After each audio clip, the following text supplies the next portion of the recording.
Cherie Santiago from Vacation Races is going to talk about what they do there. It's an interesting multi-race business that they have.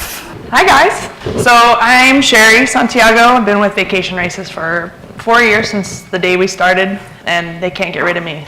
My job has shifted a lot, and for the past 2 years I've been in charge of registration and customer service and volunteers and expo and a bunch of things, but my main focus is registration and customer service. So today I'm going to talk about how we use RunSignUp, and we deliver a race that's flexible and enjoyable for runners without altering our standards and our policies and what we want our races to be, and what we want our runners to experience while they're running our races. Since we're in Pennsylvania and in Philadelphia, I'm going to use Ben Franklin as an example. One of my favorite quotes, "Tell me and I'll forget, show me and I'll remember, or involve me and I'll learn." We use our websites to show our runners what our race experience is about, and then we use our tabs on that as a learning example of what we want our policies and how we want our runners to use our policies for the events. And then we use our race to incorporate that and finally get that, to have them walk away with the knowledge of what our policies are about. So we have 12 events with the half marathon series all over the country, and the focus of our races are in and around national parks. So runners will use either the park as an excuse to run our race, or our race as an excuse to go visit that park. And then we have 6 ultra series, which are also, it's more the grand circle of Utah, which is those national parks that are around that area. And these are longer distances, 100-miler, 50-miler, 100K, so a lot more in depth. So our races, we like to say, are the gateway to adventure and the excuse to go explore. We have a flexible experience. We're good stewards, and we want our runners to feel that with our cup-free policies and our zero waste. They connect with local race locations and then become a part of the community, and then we create memories, which hopefully they walk away with a really good experience from that. Our path and leading up to our races and why we've made the decisions we've made, we haven't strayed from that. So since the beginning of 2013, when we launched Zion, we've always been a cup-free race. We've never had cups on course. We have always had a really liberal refund, deferment, and transfer policy, and we've not strayed from that. As we've altered it a little bit, but we're trying to stay true to that. And we've also offered a military discount to military service and their immediate family, anybody that's qualified for that discount. And we have a really liberal military policy that we stand tried and true to. And we feel like they're really low risk, and you get such a high reward because the runners feel special. They feel like, oh, this is great. I've got this company that believes in me and will give me what I want if I need it.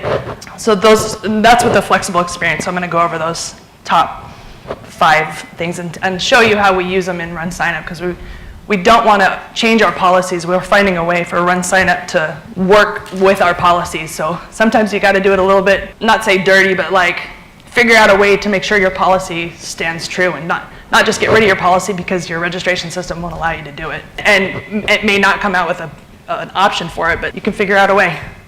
Natalie's really good at that. So on our registration system, we've got our cupless races. So we talk about it. We instill in the runners that this is our policy and this is what it is. But we give our runners a choice.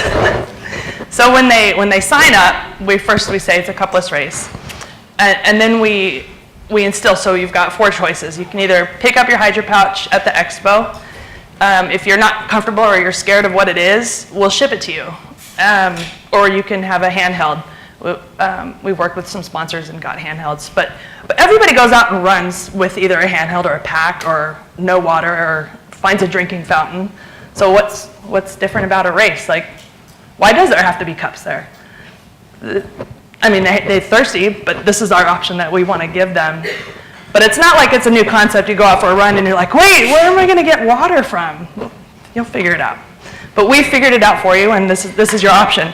But by the runners being able to choose that, they're going to remember, oh yeah, I chose that in my registration. That was my choice. And that gives them that sense of ownership and that sense of not only ownership, but also belonging to the race. Like, you gave me that choice, I chose it, and that's what I'm getting. So that's how we use it in the registration system. We keep really good numbers and we follow our little numbers, but over the past, I'm going to use Zion a lot for all the reference, just because it's our first race. It's the one we always talk about. It's our little baby that we've watched grow up. So consistently through all of our races, and we can go through the numbers, but it's about 70%, 65 to 70% of all the runners will choose that Hydro Pouch at the expo, and some are brave enough to get it shipped to them. But you can see on there, 800 almost still chose to bring their own hydration because they're accepting our policy. They're like, oh, it's cupless. Cool, I love my pack, I'm gonna go run with that. And then they get there and they're like, oh wait, what is that? But you can see since we started in 2013, our registrations are thankfully going up, but that need and that want for the Hydro Pouch is kind of declining because they know our policy and they keep coming back to the races and they're like, I don't need the Hydro Pouch, I know what you're about, I know I'll fill up my water and I'm happy with it. So that's a good trend. We like that trend. It's fun to see that. We have a recycling booth at the end of the race now. We saw a lot of them going in the recycle bin, but we were like, wait, you're throwing them away. So we're starting to recycle them, and we're going to see if we can, because they're made out of silicone, so they're washable and all that. But so far, we're starting to see a good trend of recycling. So hopefully they'll keep remembering to bring them back. But again, we're teaching them, and hopefully they learn from that. Some of the emails, because I'm in customer service or I'm at the expo or at the finish of the race, I get to hear a lot of people. And I pulled some snapshots of people, like somebody registered for Rocky Mountain and 6 months later they're like, oh, I didn't know what the Hydro Pouch was, I want one, so how do I get one? And then in our surveys we get like, I was inquiring about the water holder that my friends got in the mail for the Zion race. I think I signed up for one, but I'm not sure. If you could let me know how to get one, I would appreciate it. I can't wait for this beautiful event. Like in their mind, they're thinking like, oh wow, this is a good thing, and I want one. And then at the surveys, we get people just saying there's no trash on the course, and being able to run through the water station with no trash, and you've got Zion in the background and this gorgeous field, and you're not feeling like you're dirtying up the course, and that policy like makes us feel good when we're driving down the course. We're like, look at that, there's no trash. It makes us feel good, and that's why we keep this policy, because that means a lot to us. So our military pricing, so we give a standard discount for half marathons. It's $75 no matter when you register if you're military. We give full refund for orders, so if you get ordered and you can't run the race, you get a full refund. And then if you get ordered to serve, then you get not only your full refund, but you get a free entry back into that race when you come back, which is a super cool.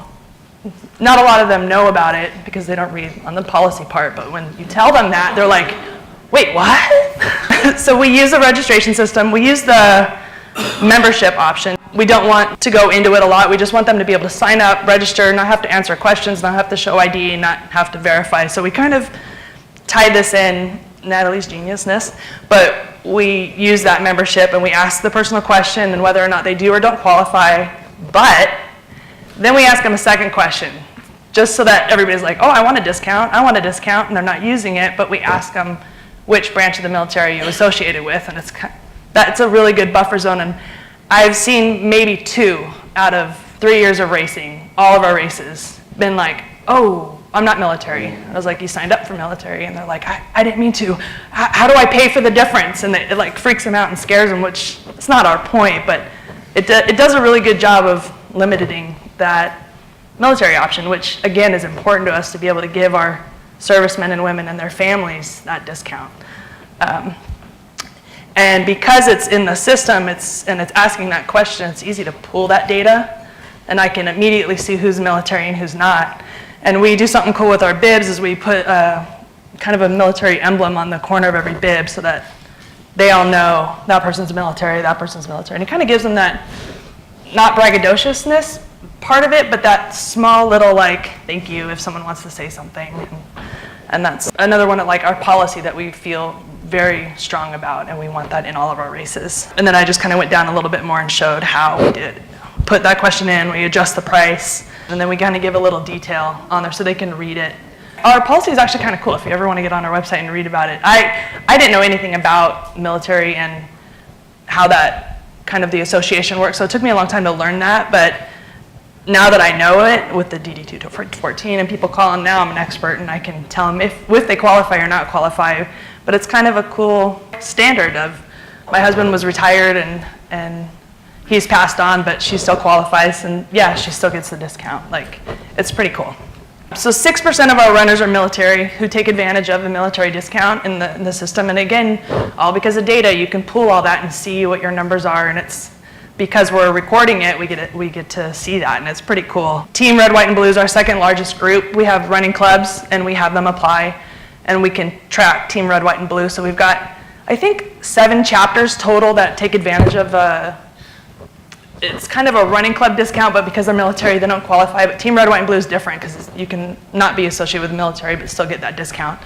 But at every race, they're carrying that flag, and that's like, it's special to us. We do shadow runs, which is another one of our policies. It's kind of a quiet policy. We don't tell anybody much about it, but if they ask about it, we allow them to. So with the shadow run is military who are in Iraq or wherever they're at, they can run our races kind of virtually. There's a little bit more manual to it, but we offer that. And we've done it for 2 races. And the one race, we weren't expecting this. And I wasn't going to talk about the story. Kathy, where are you? Did she leave?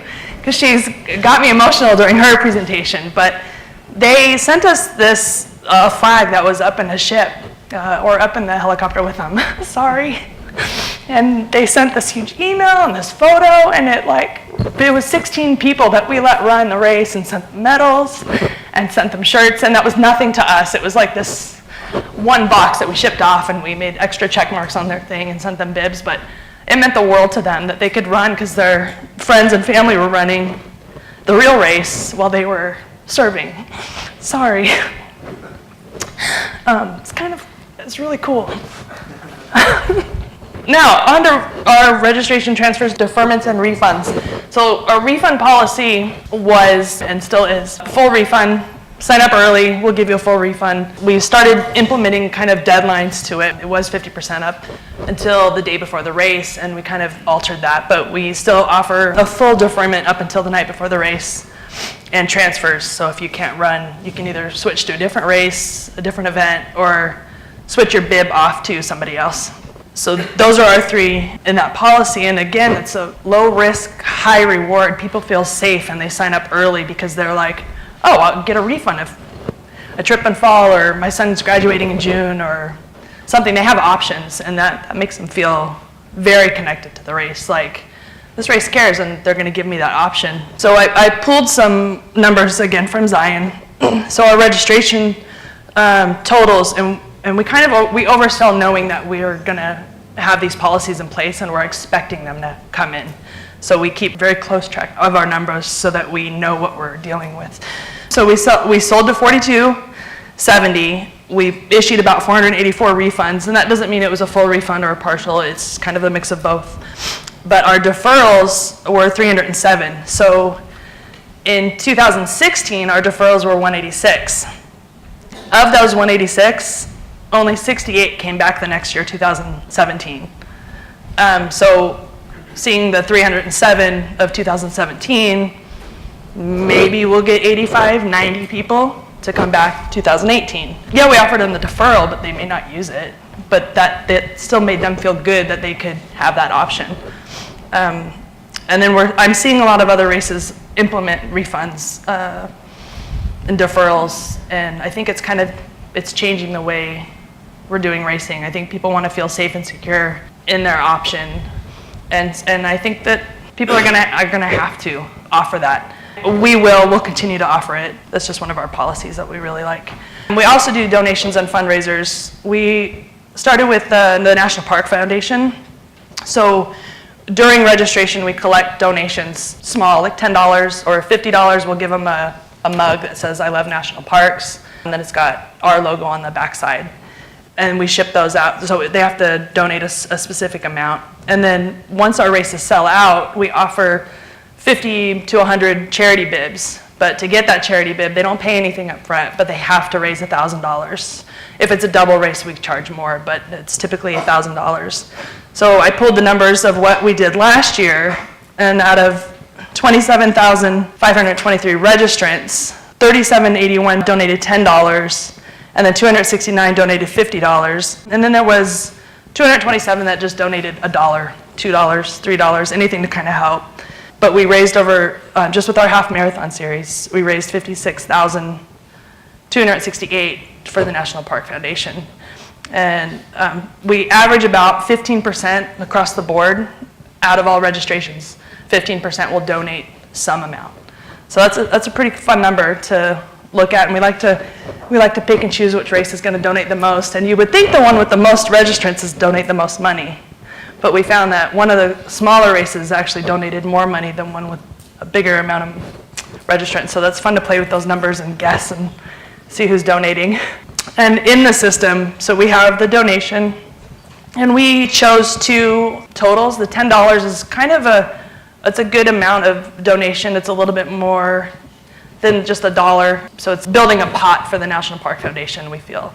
We've toyed with some, but these are the two numbers we chose to stick with. And then the $50 includes that mug that we ship out. So we pull that data report and then ship out about a month before the race. And then on the fundraiser page, it shows who's donating, and you can choose to have that total show when those people show or not. But then we get to talk a little bit about our partnership with the National Park Foundation. So it kind of shows the policy, and it allows the runner to either be a part of it or not be a part of it, and then share that with their family members. But they feel like they've made a difference at the park that they're going because they love that park or have never seen that park. So it makes them feel really included, and that's what we want. We want their experience for them to feel included and have a good memory of the race when they walk away. And sometimes the National Park Rangers come out, and it makes a big difference when they're there because the runners are connected, especially if they donated. They're like, yeah, the National Park Foundation's here. So it's cool when they get to come out. You can see the runners get excited about it. And our last one is our zero waste. So in the volunteer form, I like to add this on that so that the volunteers are being shown and taught. We have this system in place. So I want you to be informed so that you can inform the runners of our policy. So that you become the teacher once you learn about it. And we basically, at the end of every race, we have one small bag that's trash, and everything else either got recycled or composted. And it's a big effort, but it's a big reward. And we usually take a picture of that trash bag and show it to our runners or tell them in the survey. And because they took a part in that zero waste effort, they recycled their stuff and they composted their stuff and they didn't throw away what wasn't trash.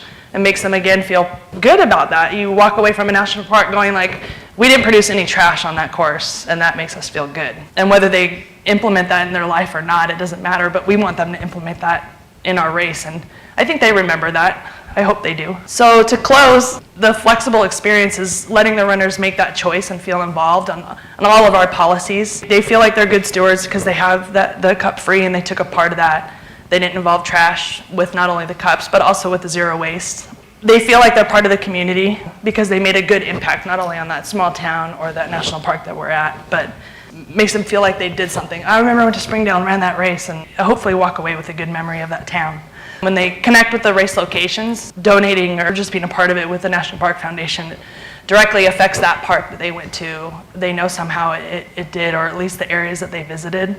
And then creating a good memory of that. Our experiences will change our beliefs, and our beliefs will change our behavior. And I hope that they get either a belief or a behavior from that experience, hopefully, and then that changes that for them. And then our repeat participants, Natalie wanted me to pull this data because it's pretty fun. But this is just the year and a half. We've only been in RunSignUp for about that long. But out of 45,793 runners, 10,000 of those are repeat participants. So either they ran the same race again and again, or they've trying to run our whole series. So it's almost 19%. So with our policies that we're standing true to, we feel like we get a good low risk, high reward. But aren't some of those 45,000 only one-year events or events that haven't been open fully for a second year? Yeah. So I would expect that 18% to increase. Yeah, we still have a lot of data that we haven't put into the system. It's more like in between 25 and 30 because there are some races from the old system that haven't been imported. So. Yeah, it'll be fun to see that data once we get that all in there. Does anybody have any questions? Being from Colorado, we're very familiar with your races, run your races, love your races, have a lot of the same shared values with like cup-free running and things like that. I've got two questions, one about the Hydro Pouch and one about shipping the mugs for a fundraiser. So starting with the Hydro Pouch, if you've run into the issue of people just discarding them when they're finished with the race, are you putting a logo on them, or hey, here's your collectible Zion Hydro Pouch? Do you have the opportunity to do that? We have done the logo a couple times on it, and we found it wasn't worth it. They kind of come off. The silicone is really hard to print on with either a heat transfer or a silk screen. It kind of just rubs off, so it just wasn't worth it. If we do find any on the course, sometimes they fall off or people drop them. That's what we started that recycling thing for, and we haven't yet found out how we're going to use that recycling, but we know we at least want to be doing that. So they're not going in the trash. We are trying to not just keep buying them for all the runners. We want them to keep reusing them. And then the second thing is, I'm assuming as people are donating to the National Park Foundation and they donate $50, that's not money that's coming to you. That's going straight to the National Park Foundation? Yes. Right. But you are footing the bill for the cost of goods on the mug and the shipping. Yes. That's generous. Why do you choose to ship it versus just having them pick it up at a packet pickup? So we do both. We'll bring them all to the race, and if they ask for it, we'll hand it off to them, and then those that don't get it picked up, then we will ship it off to them. It's not that high of a number that it's becoming a problem. It's just easier to just kind of ship them off. I had a couple of questions. Do you keep track of anyone who's done all the events? And if Yeah. so, do they get anything? So in the repeat participant, it'll show us who's done multiple, and hopefully once that data's all in, we'll be able to keep that track. We've done a few small special things for those people. We've thought about what to do long term of people that have maybe completed the whole series. The problem is we keep opening races, and so they never really finish the series. So just keep opening new races. And how do you actually provide the water at the water stops? So we have coolers and jugs, and we do have water, and we just keep filling them up. The Hydro Flask is a quick valve opening, so the water comes out very fast. So they don't usually have to stand there for more than 2 or 3 seconds to fill up it's only 6 ounces of fillable container, and then you don't run with the water. Of course, it doesn't stay. It's like a cup, but it's a little squished. Thank you. Thank you so much, Cherie. That was really great.